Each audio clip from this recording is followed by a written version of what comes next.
இன்றைக்கி பார்க்குறது Tamil Nadu July மந்தோட current affairs பார்க்குறோம். உள்ளாட்சி அமைப்புகளில் மாற்றுத்திறனாளிகளுக்கு இடஒதுக்கீடு வந்து கொடுத்துருக்காங்க.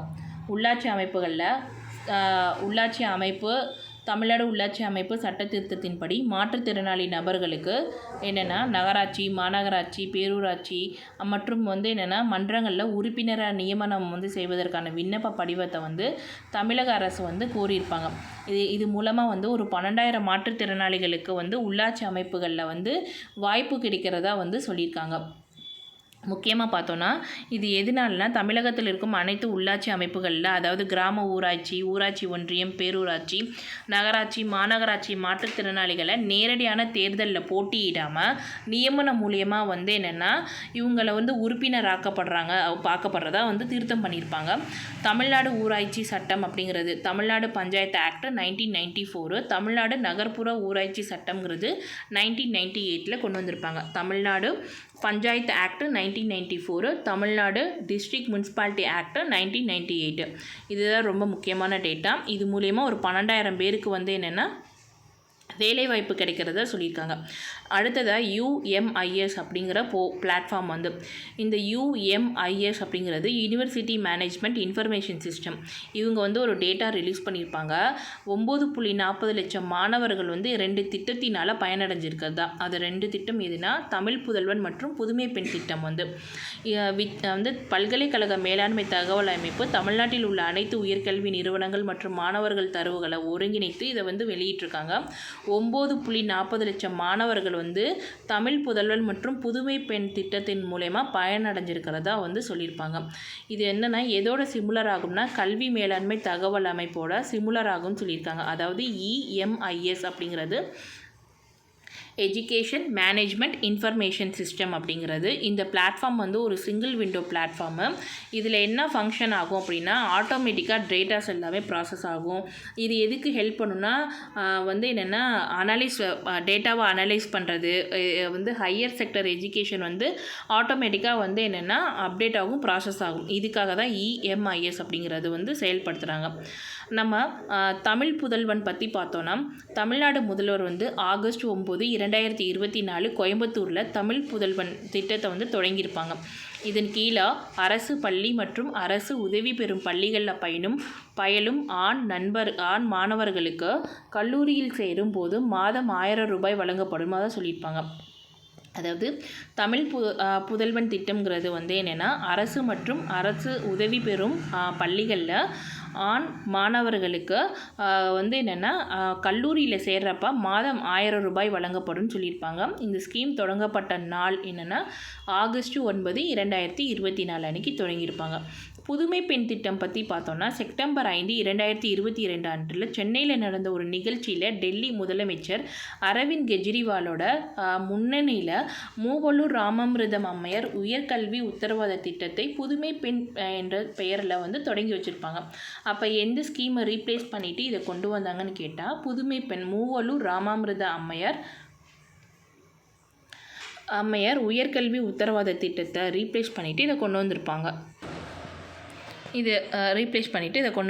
புதுமை பெண் திட்டத்தின் கீழே அரசு பள்ளி மற்றும் அரசு உதவி பெறும் பள்ளிகளில் 6 முதல் 12ஆம் வகுப்பு வரை படித்த பெண் மாணவர்களுக்கு அவர்கள் பட்டப்படிப்பு அல்லது டிப்ளமோ அல்லது ITI படிப்பு முடிக்கும் வரை மாதம் 1000 ரூபாய் உதவித்தொகை வழங்குறதா சொல்லியிருப்பாங்க.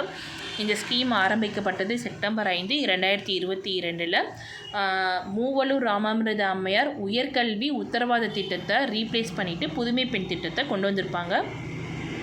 இதை ஏன் பார்க்கணும்னா UMIS பிளாட்ஃபார்மில் வந்து என்ன தகவல் டேட்டா ரிலீஸ் பண்ணியிருப்பாங்கன்னா இந்த 2 திட்டத்தின் கீழே 9.40 லட்சம் மாணவர்கள் பயனடைஞ்சதாக சொல்லியிருப்பாங்க. நீர் நிலையங்களை பாதுகாக்க இணையதளம் வந்து ஒன்று தொடங்கப்பட்டிருக்கும். அதாவது செயற்கைக்கோள் தரவு சேட்டலைட் டேட்டா மற்றும் AI டெக்னாலஜி அடிப்படையில் நீர்நிலைய ஆக்கிரமிப்பை கண்டறியறதுக்கு, நீர் நிலையங்கள் பாதுகாக்கிறதுக்கும் நீர்வள தகவல் மேலாண்மை அமைப்புகளுக்கான இணையதளத்தை வந்து முதல்வர் வந்து தொடங்கி வச்சிருக்கிறதா சொல்கிறாங்க. தமிழ்நாடு நீர்வள தகவல் மேலாண்மை அமைப்புக்கானது TNWRIMS அப்படிங்கிறது. இந்த TNWRIMS அப்படிங்கிறது Tamil Nadu water resources information management system அப்படிங்கிறது. இந்த இணையத்தை உருவாக்குறதுக்கு 30 கோடி ரூபாய் வந்து அலோகேட் பண்ணியிருக்காங்க இந்த வெப்சைட்டை உருவாக்குறதுக்காக. இதில் என்னென்னா ரியல் டைம் இன்ஃபர்மேஷனை இது ப்ரொவைட் பண்ணுன்னு சொல்லியிருக்காங்க. அது மட்டும் இல்லாமல் என்னென்னா ஒரு 11 வகையான வந்து என்னென்னா தரவுகளை வந்து நம்ம இதில் இது மூலமாக வந்து கண்காணிச்சிக்கலாம்னு சொல்கிறாங்க. என்னென்னா நீர் வழங்குறது தேவை எப்படி இருக்கும், தரம் எப்படி இருக்கும், பயனாளர்கள் வந்து என்ன நீர் பயனாளர்கள் யார், அப்புறம் கிராம தண்ணீர் வந்து வரவு செலவு எப்படி, அந்த வறட்சி எப்படி இருக்குது, குடிநீரோட பற்றாக்குறை நிலவரம் எப்படி இருக்குது, நீர்வரத்தோட முன்னறிவிப்பு, நீர்த்தேக்க செயல்பாடை மேம்படுத்துறது, நிலத்தடி நீர் தகவல், ஆற்றுப்படுக்கை இடையே நீர் பரிமாற்றம், நீர் பாதுகாப்பு திட்டம் போன்ற 11 தொகுதிகள் வந்து இதில் வந்து அடங்கும்னு சொல்லியிருப்பாங்க. அடுத்து நடமாடும் பொது விநியோக கடைகள் அப்படிங்கிறது மொபைல் பிடிஎஸ் அப்படிங்கிறத தமிழ்நாடு கவர்மெண்ட் வந்து கொண்டு வந்திருப்பாங்க. எதுக்காகனா அதாவது அத்தியாவசிய பொருளை டைரெக்டாக டெலிவரி பண்ணுறதுக்காக. யாருக்குன்னா senior citizens and person with டிசபிலிட்டிஸ்க்கு வந்து டைரெக்டாக டெலிவரி பண்ணுறதுக்காக கொண்டு வந்திருப்பாங்க. இது எதுக்காகனா இவங்களுடைய இது எதுக்காக நியாய விலை கடைக்கு செல்றதில் இவங்களோட சிரமத்தை குறைக்கிறதுக்காகவும் நேரடியாகவே வந்து என்னென்னா அந்த மக்களை தேடி இந்த பொருளை தரதாகவும் சொல்லியிருப்பாங்க. இதனால் வந்து என்னென்னா பொது விநியோக அமைப்போட அணுகுமுறை வந்து மேம்படுறதா சொல்லியிருக்காங்க. முன்மாதிரியாக இந்த திட்டம் வந்து கடலூர், திருநெல்வேலி, திண்டுக்கல் மாவட்டங்களில் செயல்படுத்தப்படும்னு சொல்லியிருப்பாங்க. ஆனால் இப்போ வந்து முதல்வரின் தாயுமானவர் திட்டமாக வந்து தமிழகத்தில் செயல்பட்டுருக்கு. அடுத்ததாக ஊட்டச்சத்து வேளாண்மை இயக்கம் அப்படிங்கிறது நியூட்ரிஷன் ஃபார்மிங் மிஷன் அப்படிங்கிறத என்றைக்கு ஆரம்பிச்சிருப்பாங்கன்னா ஜூலை 4, 2025 அன்னைக்கு திருச்சி மற்றும் டெல்டா டிஸ்ட்ரிக்ஸில் ஆரம்பிச்சிருக்காங்க. இது மூலியமாக விவசாயிகளுக்கு ஊட்டச்சத்து மிக்க பயிர்களை சாகுபடி செய்யும் திட்டத்தின் ஒரு பகுதியாகவும் வேளாண்மை மற்றும் தோட்டக்கலை துறையில் இருந்து பயிர் விதைகள், காய்கறி விதைகள் மற்றும் பழச்செடி கொடிகள் போன்ற விவசாய பொருட்களை இவங்க பெறுவாங்கன்னு சொல்லியிருக்காங்க. இந்த ஸ்கீம் மிஷனோட மெயினான அப்ஜெக்டிவ் வந்து என்னென்னா to encourage the cultivation and protection of nutritious pulses, vegetables and fruits and also the boost income of the farmers அப்படிங்கிறது தான். அதாவது ஊட்டச்சத்து மிக்க பயிர் வகைகள் மற்றும் காய்கறி பழங்களை சாகுபடி உற்பத்தியை ஊக்குவிக்கிறதும் விவசாயிகளோட இன்கம்மை பூஸ்ட் பண்ணுறது அப்படின்னு சொல்லியிருக்காங்க. அதாவது நெல், பருத்தி, நிலக்கடலை, கரும்பு போன்ற பயிர்களுக்கு மாற்றாக ஊட்டச்சத்து சார்ந்த வந்து விவசாயம் வந்து இருக்கணுங்கிறத அரசு ஊக்குவிக்கிறதுக்காக இதை கொண்டு வந்திருப்பாங்க. ரொம்ப இம்பார்ட்டன்ட். நியூட்ரிஷன் ஃபார்மிங் மிஷன்கிறத திருச்சி மற்றும் டெல்டா டிஸ்ட்ரிக்ஸில் வந்து ஸ்டார்ட் பண்ணியிருக்காங்க. ஜூலை 4, 2025 கொண்டு வந்திருக்காங்க. அடுத்ததாக தமிழ்நாட்டில் சதுப்பு நில காடுகள், அதாவது மேங்க்ரூவ் ஃபாரஸ்ட் இன் தமிழ்நாடு. இதில் பார்த்தா க்ரீன் தமிழ்நாடு மிஷன் கீழே, அதாவது க்ரீன் தமிழ்நாடு மிஷனுங்கிறத செப்டம்பர் 2022 கொண்டு வந்திருப்பாங்க. இதனால் இது கடந்த 3 ஆண்டுகளில் வந்து என்னென்னா 16 லட்சம் சதுப்பு நில செடிகளை நட்டு 707 ஹெக்டேர் சதுப்பு நிலப்பகுதியை மீட்டெடுத்திருக்கிறதா சொல்லியிருக்காங்க. பசுமை தமிழ்நாடு இயக்கம் அப்படிங்கிறது க்ரீன் தமிழ்நாடு மிஷன் 2022 கொண்டு வந்திருப்பாங்க. இது மூலியமாக இந்த திட்டத்தின் கீழே கடந்த 3 வருஷத்தில் மட்டும் 16 லட்சம் சதுப்பு நில செடிகளை நட்டு 707 ஹெக்டேர் சதுப்பு நில பகுதியை மீட்டெடுத்திருக்கிறதா சொல்லியிருக்காங்க. அப்போ சதுப்பு நில பகுதிகள்னால் சதுப்பு நில நாள் வந்து என்றைக்கு கொண்டாடுறோங்கிறத தெரிஞ்சவங்க வந்து கமெண்ட் பண்ணுங்கள். திருவாரூர் மாவட்டத்தில் மட்டும் 1350 ஹெக்டேர் பரப்பளவில் புதிய சதுப்பு நில காடுகள் வந்து உருவாக்கி தமிழ்நாடு சாதனை பண்ணியிருக்கிறதா சொல்லியிருப்பாங்க. பசுமை தமிழ்நாடு இயக்கம் பற்றி க்ரீன் தமிழ்நாடு மிஷன் பற்றி பார்த்தோன்னா செப்டம்பர் 2022 ஆரம்பிச்சிருப்பாங்க. இதோட டார்கெட் வந்து மெயினான ஆம்பிஷன் என்ன அப்படின்னா அடுத்து வரக்கூடிய 10 ஆண்டுகளில் மாநிலத்தோட பசுமை பரப்பளவை 23.7% 33% அதிகரிக்கணுங்கிற நோக்கமாக கொண்டிருக்கும். அதாவது க்ரீன் ஏரியாஸ், ஸ்டேட்டோட க்ரீன் ஏரியா வந்து என்னென்னா எவ்வளோ கவர் பண்ணணும்னா 23.7% 33% வந்து என்னென்னா அதிகம் பண்ணணும் அடுத்து வரக்கூடிய 10 வருஷத்தில். இந்த க்ரீன் தமிழ்நாடு மிஷனை வந்து செப்டம்பர் 2022 தமிழ்நாடு முதல்வர் வந்து வண்டலூரில் உள்ள அறிஞர் அண்ணா விலங்கியல் பூங்காவில் வந்து தொடங்கி வச்சுருப்பாங்க. உங்களுடன் ஸ்டாலின் திட்டம் முகமை அப்படின்னு பார்த்தோன்னா ஜூலை 15 சிதம்பரத்தில் முதல்வர் தொடங்கி வச்சுருக்காரதா சொல்லியிருக்காங்க. அப்போ ஜூலை 15ங்கிறது யாருடைய பிறந்த நாள் அப்படிங்கிறத கமெண்ட் பண்ணுங்கள். சிதம்பரத்தில் முதல்வர் ஜூலை 15 தொடங்கி வச்சுருக்காங்க. அரசு துறைகள், சேவைகள், திட்டங்கள் மக்கள் வசிக்கும் இடத்துக்கே சென்று வழங்குறதா இந்த திட்டத்தோட நோக்கம் அப்படிங்கிறது. உங்களுடன் ஸ்டாலின்கிறது தமிழகத்தில் உள்ள அனைத்து நகர்ப்புற ஊரக பகுதிகளில் உங்களுடன் ஸ்டாலின் திட்டம் தொடங்கப்படும். ஓவராலாக இதை பார்த்தோம்னா இந்த கேம்ப் வந்து ஒரு 10,000 கேம்ப் ஓவராலாக தமிழ்நாடு ஃபுல்லாக வந்து என்னென்னா ஆர்கனைஸ் பண்ணணும் அப்படிங்கிறத வந்து இனிஷியேட் பண்ணியிருப்பாங்க. எதுலனா ஜூலை 15லேருந்து நவம்பருக்குள்ளே. ஆல்சோ வந்து மெடிக்கல் கேம்பும் வந்து ப்ரொவைட் பண்ணுறதா சொல்லியிருப்பாங்க. நகர்ப்புறத்தில் வந்து 13 துறைகள் சார்ந்த 43 சேவைகளும், கிராமப்புறங்களில் 15 துறைகள் சார்ந்த 46 சேவைகளும் வழங்கப்படும். அத்துடன் சேர்ந்து மருத்துவ முகாமும் சேர்த்து வழங்குறதா சொல்லியிருப்பாங்க. இந்த முகாமில் வந்து பெறப்படக்கூடிய விண்ணப்பங்கள்லாம் வந்து வித்தின் 45 டேஸில் வந்து என்னென்னா உரிய நடவடிக்கை எடுக்கப்படுறதா சொல்லியிருப்பாங்க. அடுத்ததாக வந்து தமிழ்நாடு முதல்வர் வந்து என்னென்னா ஏழை மாணவர்களுக்கு மற்றும் அதாவது ஏழை மாணவர்களுக்கான ஹாஸ்டல் அண்டு வந்து என்னென்னா ஸ்கூல்ஸ், காலேஜ் ஆப்ரேட் பண்ணுறத வந்து விடுதிகளை வந்து என்னன்னு சொல்லியிருப்பாங்கன்னா சமூக நீதி விடுதிகள்னு அழைக்கணும் அப்படிங்கிறத சொல்லியிருப்பாங்க. அதாவது சோஷியல் ஜஸ்டிஸ் ஹாஸ்டல்னு சொல்லணும்னு சொல்லியிருப்பாங்க. அதாவது தமிழ்நாடு முழுவதும் செயல்பட்டு வரும் ஏழை மாணவர்களுக்கான பள்ளி மற்றும் கல்லூரி விடுதிகள் இனி சமூக நீதி விடுதிகள் என்று அழைக்கப்படும் என முதல்வர் ஸ்டாலின் தெரிவித்துள்ளார். சோஷியல் ஜஸ்டிஸ் ஹாஸ்டல்னு அழைக்கணும்னு சொல்லியிருப்பாங்க. துப்புரவு பணியாளர்கள் நலனுக்கான முயற்சி. அண்ணல் அம்பேத்கர் தொழில் வீரர் திட்டம் அப்படிங்கிறது, அண்ணல் அம்பேத்கர் பிஸ்னஸ் சாம்பியன் ஸ்கீம் அப்படிங்கிறது என்னென்னா சுகாதார தொழிலாளர்களுக்கு 90% மானியத்துடன் அர்பன் ஏரியாவில் வந்து 1000 வீடுகள் கட்டித்தரதான் இந்த ஸ்கீமோட மோட்டிவாக இருக்கும். அண்ணல் அம்பேத்கர் தொழில் வீரர்கள் திட்டம்ங்கிறது இந்த திட்டம் மூலம் மானியத்தில் 100 கழிவுநீர் உறிஞ்சும் வாகனங்கள் விநியோகம் செய்யப்பட்டுள்ளது. சுகாதார தொழிலாளர்கள் நல வாரியத்தின் மூலம் தமிழ்நாடு நகர்ப்புற வாழ்விட குடியிருப்புகளில் 90% மானியத்துடன் 1000 வீடுகள் சுகாதார தொழிலாளர்களுக்கு வழங்கப்படும் சொல்லியிருப்பாங்க. துணை முதல்வர் தமிழ்நாட்டு சுகாதார தொழிலாளர்கள் நல வாரியத்தின் அதிகாரப்பூர்வ இணையதளத்தை வந்து தொடங்கி வச்சுருப்பாங்க. சென்னை மாநகராட்சி பள்ளிகளில் 1 முதல் 10ஆம் வகுப்பு வரையிலான மாணவர்களுக்கு சுகாதாரம் தொடர்பான புத்தகத்தையும் வெளியிட்டிருப்பாங்க.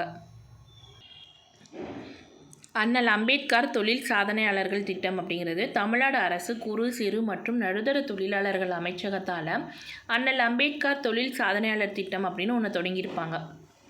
அண்ணல் அம்பேத்கர் பிஸ்னஸ் சாம்பியன் ஸ்கீம்ங்கிறது இது எதுக்காகனா தமிழக அரசு பட்டியல் ஜாதி மற்றும் பட்டியல் பழங்குடியினர் தொழில் முனைவோர்களோட பொருளாதார வளர்ச்சியை வந்து ஊக்குவிக்கிறதுக்காக இந்த ஸ்கீம் வந்து தொடங்கியிருக்கும். இதில் என்ன பார்த்தோன்னா 35% வந்து என்னென்னா மூலதன மானியம் வந்து கொடுக்கறதாகவும் மற்றும் வந்து என்னென்னா இயந்திரங்கள் மற்றும் உபகரணங்களை கொள்முதல் செய்வதற்காக 6% வட்டியுடன் கூடிய உதவி அப்படிங்கிறத தராங்க.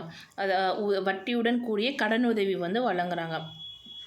அதாவது இந்த ஸ்கீம் என்ன ப்ரொவைட் பண்ணுதுன்னா 35% ஆஃப் கேபிட்டல் சப்சிடி, 35% ஆஃப் மூலதன மானியம் கேபிட்டல் சப்சிடியும் 6% இன்ட்ரெஸ்ட் வந்து என்னென்னா கடன் உதவியோட இயந்திர மற்றும் உபகரணங்கள் வாங்கிக்கிறதுக்காக மெஷினரி அண்ட் எக்யூப்மெண்ட் வாங்குறதுக்காக உதவி பண்ணுறதா சொல்லியிருக்காங்க.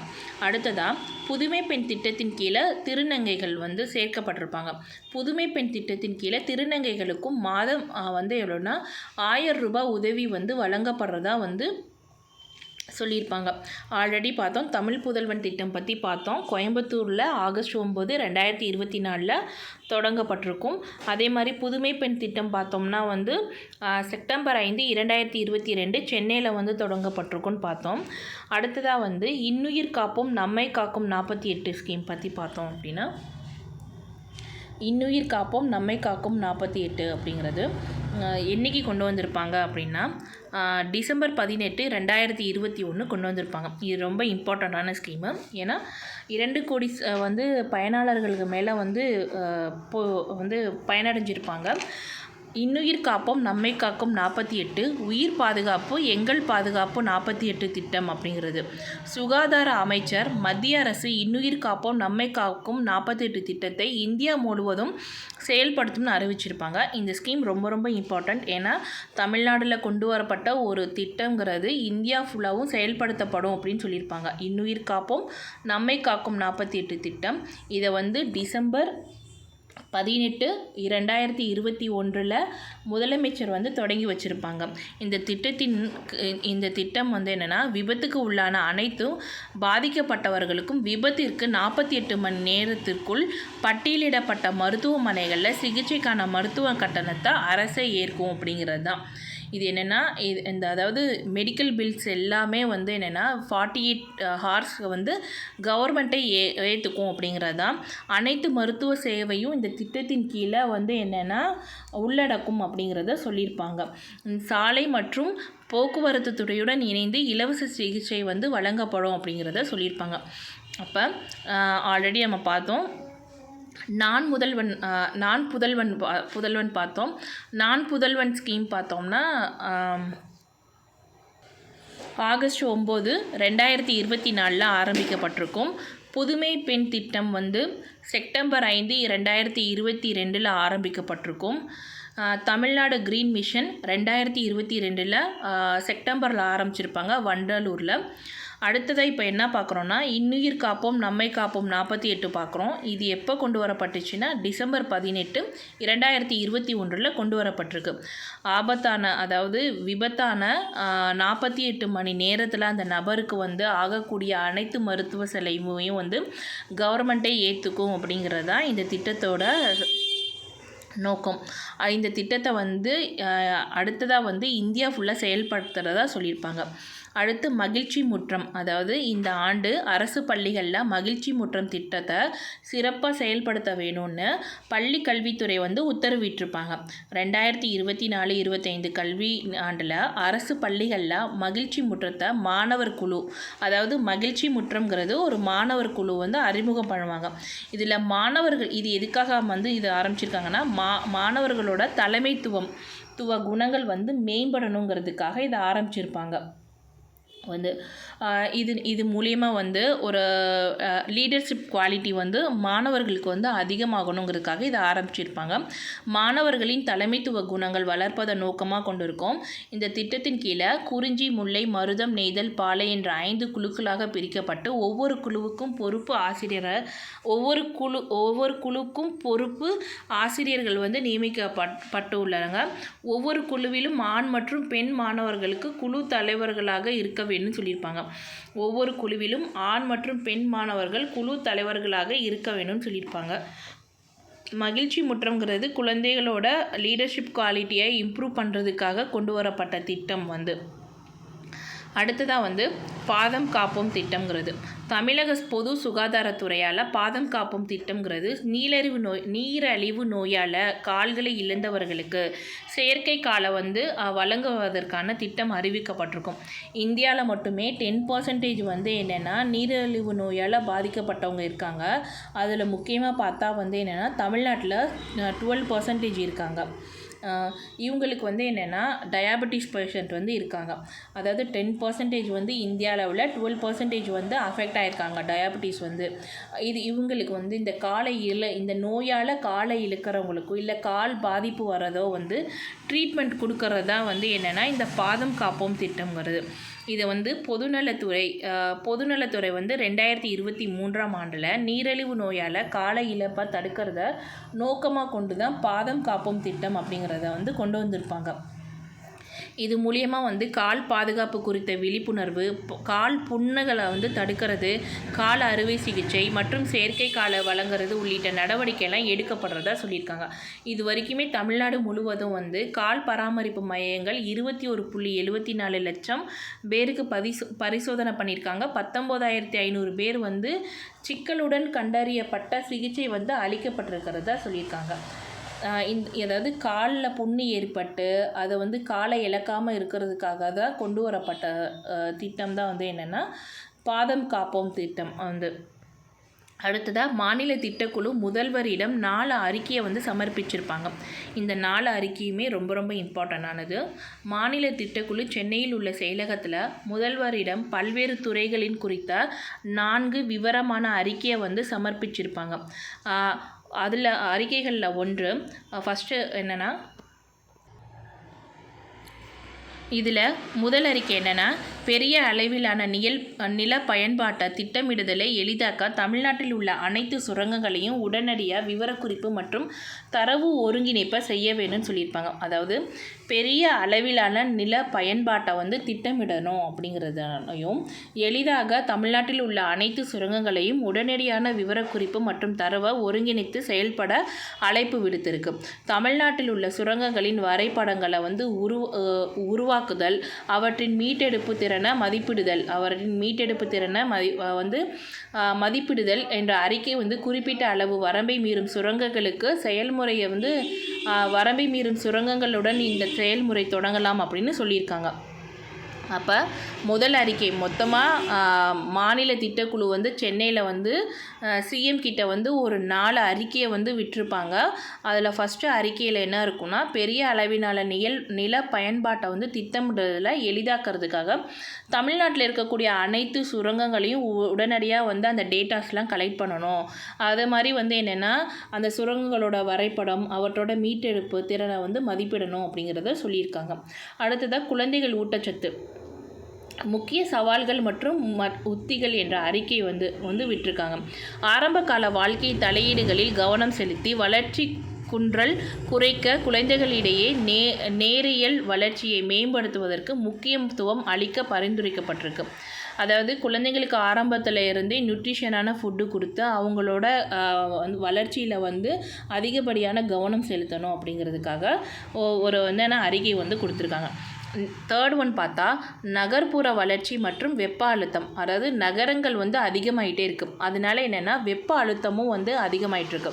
அதை பற்றின ஒரு அறிக்கையை வந்து வெளியிட்டிருக்காங்க. தமிழ்நாட்டில் நகரங்கள் வளர்ச்சி மற்றும் காலநிலை தொடர்பான தசாப்த மதிப்பீடை வந்து என்னென்னா, அறிக்கை மாநிலத்தில் விரிவான வெப்ப தணிப்பு உத்திக்கு அழைப்பு விடுத்திருப்பாங்க. தமிழ்நாட்டில் 2ஆம் கட்ட நகரங்கள் மேம்பட்ட நகர்ப்புற பின்னடைவிற்கான இயற்கை அடிப்படையிலான தீர்வு கட்டமைப்பு அறிக்கை நகரங்கள் துரிதப்படுத்தப்பட்ட பொருளாதாரம் மற்றும் மக்கள் தொகை விரிவாக்கத்திற்கு உட்படும் போது எழும்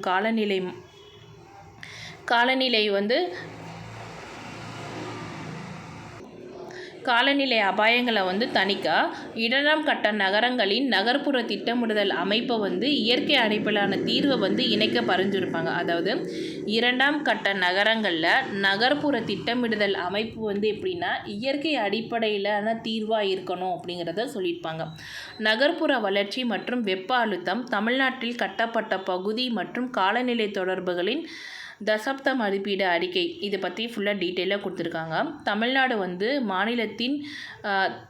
மாநிலத்தின் முதல் வட்டார அளவில் வெப்ப வெளிப்பாடு இடஞ்சார்ந்த பகுப்பாய்வை வெளியிட்டிருக்கு. இந்த வெளியீடில் இந்த ஆய்வு தமிழ்நாடு மாநில நில பயன்பாடு ஆராய்ச்சி வாரியம் மற்றும் மாநில திட்டக்குழு வந்து நடத்தியிருக்காங்க. தமிழ்நாடு வெப்ப தணிப்பு உத்தி 2024 அடிப்படையில் கட்டப்பட்ட இந்த ஆய்வு நகர்ப்புற விரிவாக்கம், காடு அழிப்பு மற்றும் மாற்று நில பயன்பாட்டால் உத்தப்படும் உயரும் வெப்பநிலை மக்கள், சுற்றுச்சூழல் அமைப்பு மற்றும் உள்கட்டமைப்பு அதிகரிக்கும் அபாயத்தில் வச்சிருக்கிறதா வெளியிட்டிருக்காங்க. அதாவது என்னென்னா, நகர்ப்புறம் வந்து எக்ஸ்டன் ஆகிட்டே இருக்குது, காடு அழிஞ்சிட்டே இருக்குது, நிலம் வந்து பயன்பாடு மாறி இருக்குது, அதனால் வெப்பநிலை உயர்ந்திருக்கு, மக்கள் மற்றும் அவங்களோட சுற்றுச்சூழல் வந்து அமைப்பு வந்து மாறுபட்டிருக்கு, இதனால் உள்கட்டமைப்பு வந்து அதிகமாயிருக்கு, இதனாலலாம் வரக்கூடிய அபாயத்தை வந்து வெளியிட்டிருப்பாங்க. இந்த 3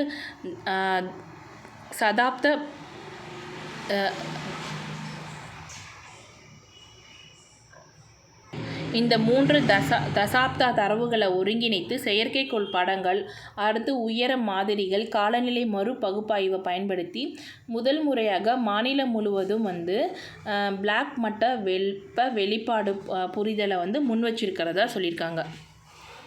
அடுத்ததாக தமிழ்நாடு வந்து 2050க்குள்ளே வந்து 0.9 டிகிரி செல்சியஸ்லேருந்து 2.57 டிகிரி செல்சியஸ் வந்து வரைக்கும் காற்றோட வெப்பநிலை அதிகரிக்க கூடும் அப்படிங்கிறத சொல்லியிருப்பாங்க. அப்போனா 2050லலாம் என்ன இருக்குன்னா 0.9 டிகிரி செல்சியஸ்லேருந்து 2.7 டிகிரி செல்சியஸாக வந்து என்னென்னா காற்றோட வெப்பநிலை அதிகரிக்க வாய்ப்பு இருக்கிறதா சொல்லியிருக்காங்க. அடுத்ததாக பார்த்தா வயது வந்தோருக்கு காசநோய் கண்டறிய நோயாளிகளிடையே மரண அபாயத்தை மதிப்பதற்கான முன்கணிப்பு மாதிரி அப்படிங்கிறத சொல்லியிருக்காங்க. அதாவது காசநோயால் பாதிக்கப்பட்ட வயது வந்தோரிடையே மரண அபாயத்தை மதிப்பிடுவதற்கான முன்கணிப்பு மாதிரியை பயன்படுத்துவதும் இந்தியாவின் முதல் மாநிலமாக இருக்குது. அப்போ டிபி பற்றி பார்க்குறோம். டிபியை வந்து எந்த வருஷத்துக்குள்ளே வந்து என்னென்னா ஒழிக்கணும்னு சொல்லி டார்கெட் வச்சுருப்பாங்க இந்தியாவும் தமிழ்நாடுங்கிறத தெரிஞ்சவங்க கமெண்ட் பண்ணுங்கள். இந்த மாதிரி வந்து மாநிலத்தின் தற்போதைய TBESEWA செயலியுடன் ஒருங்கிணைக்கப்பட்டுள்ளதாக சொல்லியிருக்காங்க. இந்த செயலியில் நோய் கண்டறிதலின் போது உடனடியாக நோயாளிகளை வகைப்படுத்துதல் வந்து சுகாதார பணியாளர்களுக்கு உதவும் அப்படிங்கிறத சொல்லியிருப்பாங்க. இதை தான் சொல்லியிருப்பாங்க. இந்த முன்கணிப்பு மாதிரியானது இந்திய மருத்துவ ஆராய்ச்சி கவுன்சிலின் தேசிய நோயியல் நிறுவனத்தால் உருவாக்கப்பட்டதாக சொல்லியிருக்காங்க. சமீபத்தில் வந்து அறிமுகப்படுத்தப்பட்ட தமிழ்நாட்டின் TBESEWA இல் இணைக்கப்பட்டதாக சொல்லியிருக்காங்க. இது மூலமாக வந்து என்னென்னா கடுமையான டிபி நோய்களை முன்கூட்டியே கண்டறிவதில் அதிகமான கவனம் செலுத்தி வேறுபட்ட பராமரிப்புக்கு வந்து என்னென்னா மாதிரியாக வந்து இது இருக்குது அப்படிங்கிறத சொல்லியிருக்காங்க. கடந்த 3 ஆண்டுகள் தரவின்படி 10-15% வயது வந்த டிபி நோயாளிகள் நோய் கண்டறிதலின் போது கடுமையாக பாதிக்கப்பட்டிருக்கிறதா சொல்லியிருக்காங்க. நெக்ஸ்ட்டு வந்து பசுமை ஹைட்ரஜன் ஆராய்ச்சி மையம். ஹுண்டாய் மோட்டார் நிறுவனம் சென்னை IITயோடு இணைந்து சென்னையில் 180 கோடியில் அமைக்கப்பட்டுள்ள பசுமை ஹைட்ரஜன் ஆராய்ச்சி மையத்தின் மாதிரி வடிவமைப்பை வந்து தொழில்துறை அமைச்சர் வந்து வெளியிட்டிருப்பாங்க. அப்போ பசுமை ஹைட்ரஜன் ஆராய்ச்சி மையம் எங்கே நிறுவப்பட்டுச்சுன்னு கேட்டால் சென்னை IITயில் நிறுவப்பட்டுச்சு. இது வந்து என்னென்னா IITயில் டிஸ்கவரி செயற்கைக்கோள் வளாகத்தில் 65,000 சதுரடி பரப்பில் பசுமை ஹைட்ரஜன் ஆராய்ச்சி மையம் வந்து தொடங்கப்பட்டிருக்கிறதா சொல்கிறாங்க. குப்பையில் இருந்து ஹைட்ரஜன் எரிபொருளை தயாரிக்க முடியும், விவசாய கழிவுப் பொருட்களில் இருந்து ஹைட்ரஜன் தயாரிக்க முடியும்னு சொல்லியிருப்பாங்க. இது ரொம்ப இம்பார்ட்டண்ட்டான கொஸ்டின்ஸு. காசநோய் க்ரீன் ஹைட்ரஜன் வந்து எங்கே ஆரம்பிக்கப்பட்டிருக்கு? பசுமை ஹைட்ரஜன் ஆராய்ச்சி மையம் எங்கே ஆரம்பிக்கப்பட்டிருக்குன்னா சென்னை IITயில் ஆரம்பிக்கப்பட்டிருக்கு. 65,000 சதுரடி பரப்பில் வந்து தொடங்கப்பட்டிருக்கும். குப்பையில் இருந்து ஹைட்ரஜன் எரிபொருளை தயாரிக்க முடியணும், விவசாய கழிவுப் பொருட்களில் இருந்து ஹைட்ரஜனை வந்து பயன்படுத்த முடியும்னு சொல்லியிருப்பாங்க. அடுத்த 2 ஆண்டுகளில் அதன் முதற்கட்ட சோதனை வந்து நடைபெறும் அப்படிங்கிறத சொல்லியிருக்காங்க. ஹைட்ரஜன் எரிபொருள் தயாரிக்கும் போது மாசுபடுதலும் குறையும் அப்படின்னு சொல்கிறாங்க. ஹைட்ரஜன் எரிபொருள் தயாரிக்கும் போது மாசுபடுதலும் குறைக்கப்படும். 2070க்குள்ளே நாட்டின் கார்பன் உமிழ்வை 0 வந்து என்னென்னா டார்கெட் வச்சுருப்போம். அதாவது கார்பன் எமிஷன் வந்து 0 carbon emission, net 0 carbon emission வந்து 2070க்குள்ளே வச்சுருப்போம் இந்தியா வந்து. இதுவே வந்து தமிழ்நாடு வந்து 2050க்குள்ளே நம்ம டார்கெட் பண்ணி வச்சுருப்போம். அடுத்ததாக காவல் கரங்கள் ஸ்கீம் பற்றி பார்க்கலாம். 2021 தொடங்கப்பட்ட காவல் கரங்கள் பிரிவின் பிரகாரம் 8,498 நபர்கள் வந்து மீட்டெடுக்கப்பட்டிருக்கிறதா சொல்லியிருக்காங்க. காவல் கரங்கள் திட்டம் அப்படிங்கிறது 2021 தொடங்கப்பட்ட ஸ்கீம். இந்த திட்டத்தின் மூலமாக வந்து 8,498 நபர்களை மீட்டெடுத்திருக்கிறதா சொல்லியிருக்காங்க. ஏப்ரல் 21, 2021 தொடங்கப்பட்டதை காவல் கரங்கள் ஸ்கீம் அப்படிங்கிறது. அப்போ டேட் என்னென்னா ஏப்ரல் 21, 2021 தொடங்கப்பட்டிருக்கு. இந்த அமைச்சகம் அல்லது முதன்மை அமைப்பு எதுனா சென்னை பெருநகர் காவல்துறை தான். இந்த காவல் கரங்கள் திட்டத்தோட நோக்கம் என்னென்னா முதியோர், பெண்கள், குழந்தைகள், மனநலம் பாதிக்கப்பட்ட நபர்கள் போன்ற பாதிக்கப்படக்கூடிய வீடற்றவர்களை மீட்பதன் மூலம் தேவையான உதவியை வழங்குவது மூலம் பொதுமக்களுக்கு பாதுகாப்பை மேம்படுத்துறது தான் இந்த திட்டத்தோட நோக்கம். அப்போ இது எப்போ கொண்டு வந்திருக்கிறாங்கன்னா ஏப்ரல் 21, 2021 அன்றைக்கி கொண்டு வந்திருக்காங்க. காவல் கரங்கள் திட்டத்தை இதனுடைய நோக்கம் என்னென்னா முதியோர், பெண்கள், குழந்தைகள் மற்றும் மனநலம் பாதிக்கப்பட்ட நபர்கள் போன்ற பாதிப்பு படக்கூடிய வீடற்றவர்களை மீட்பதன் மூலமாக தேவையான உதவியை வழங்குவதன் மூலம் பொதுமக்களோட பாதுகாப்பை மேம்படுத்துறது தான் இந்த திட்டம். இந்த திட்டத்தின் மேற்கண்ட நபர்கள் தங்களுக்கு தேவையான பராமரிப்பு மற்றும் ஆதரவு பெறுவதை உறுதி செய்வதும், மேலும் அவர்கள் சாத்தியமான ஆபத்துகள் மற்றும் சுரண்டலை எதிர்கொள்வதை தடுக்கிறதுக்கும் என்னென்னா இது கொண்டு வரப்பட்டிருக்கு.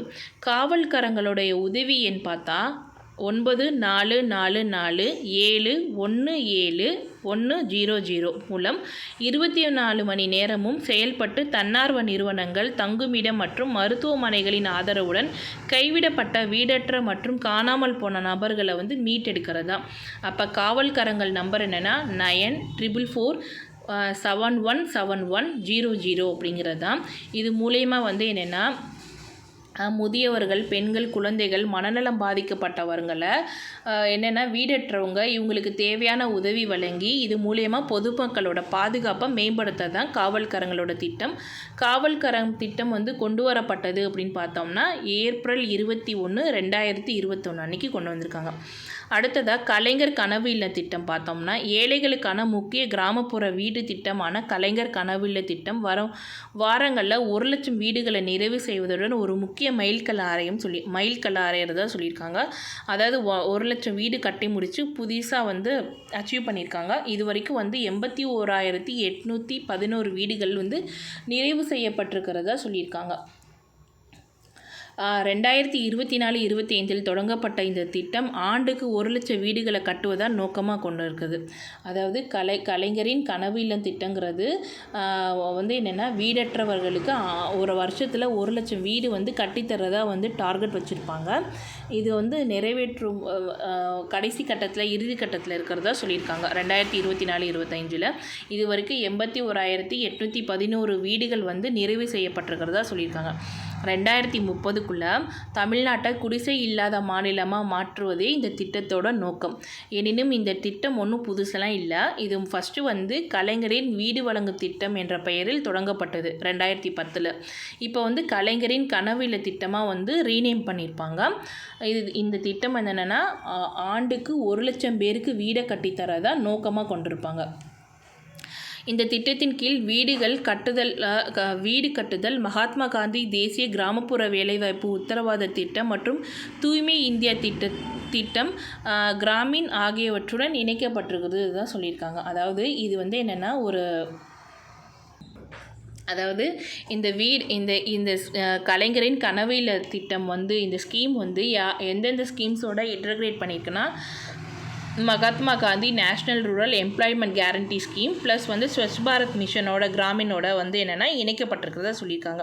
அப்போ கலைஞரின் கனவு இல்ல திட்டங்கிறத பார்த்தோம்னா 2024-25 1,00,000, அதாவது ஒரு ஆண்டுக்கு 1,00,000 வீடு கட்டித்தரதா அதாவது டார்கெட் வச்சுருப்பாங்க. அதுதான் 2030க்குள்ளே தமிழ்நாடை குடிசை இல்லாத தமிழகமாக மாற்றணுங்கிறத டார்கெட் வச்சுருப்பாங்க.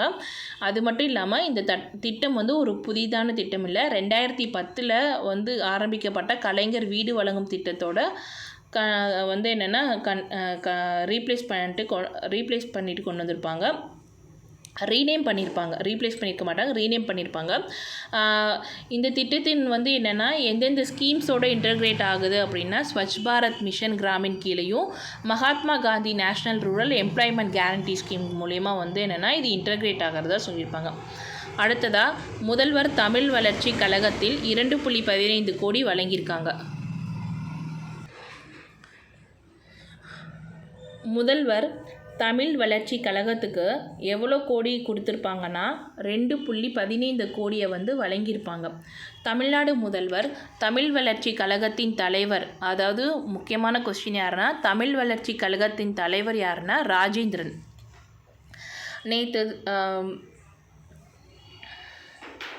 தமிழ் ஏஐயோட ஃபவுண்டர் யாருன்னு பார்த்தோன்னா அஸ்வத்தாமன் பார்த்தோம். அப்போ தமிழ் ஏஐ ஃபவுண்டர் யாருன்னா அஸ்வத்தாமன். இதுவே தமிழ் வளர்ச்சி கழகத்தோட தலைவர் யாருன்னா ராஜேந்திரன். இவர்கிட்ட வந்து 2.15 கோடி காசோலையை வந்து வழங்கியிருப்பாங்க தமிழக முதல்வர் வந்து. அப்போ தமிழ் வளர்ச்சி கழகம் பார்த்தோம். அப்போ இந்த கழகம் வந்து எப்போ தொடங்கப்பட்டுருச்சுன்னா 1946 தொடங்கப்பட்டுச்சு. அப்போது மெட்ராஸ் மாகாண கல்வி அமைச்சராக இருந்த டி.கே. அவினாசிலிங்கம் செட்டியாரால் தமிழ் அறிவின் அனைத்து துறைகளிலும் வளர்ப்பதை முதன்மை நோக்கமாக கொண்டு என்னென்னா தமிழ் வளர்ச்சி கழகம் அப்படிங்கிறத தொடங்கியிருப்பாங்க 1948. அப்போ வந்து யாருன்னா மெட்ராஸ் மாகாணத்தோட கல்வி அமைச்சராக இருந்தது யாருன்னா அவினாசிலிங்கம் ஐயா வந்து இருந்திருப்பாங்க. இவங்களுடைய வந்து என்னென்னா தமிழை வந்து எல்லா துறைகளையும் வளர்க்கணும் அப்படிங்கிற நோக்கமாக கொண்டு தான் தமிழ் வளர்ச்சி கழகம் வந்து உருவாக்கப்பட்டுச்சு. இப்போ யார் இதுக்கு தலைவராக இருக்காங்க அப்படின்னா ராஜேந்திரன் அவர்கள் வந்து இருக்காங்க. பின்னர் சுதந்திரம் 1947 சுதந்திரம் அடைந்த பிறகு இந்த அமைப்பின் உன்னத இலக்காக இருந்த கலைக்களஞ்சிய திட்டத்தை அறிவிச்சிருக்காங்க. அதாவது கலைக்களஞ்சியம் உருவாக லக்ஷ்மணசாமி தலைமையில் அறிஞர் குழு வந்து ஒன்று அமைக்கப்பட்டுச்சு. பேரரசிரியர் வரதராஜன், சேதுப்பிள்ளை மற்றும் பலர் இக்குழுவில் வந்து இருந்ததாக சொல்லியிருக்காங்க. நமக்கு இதெல்லாம் தேவையில்லை. முக்கியமான பாயிண்ட்டு, தமிழ் வளர்ச்சி கழகம் 1946 உருவாக்கப்பட்டுச்சு.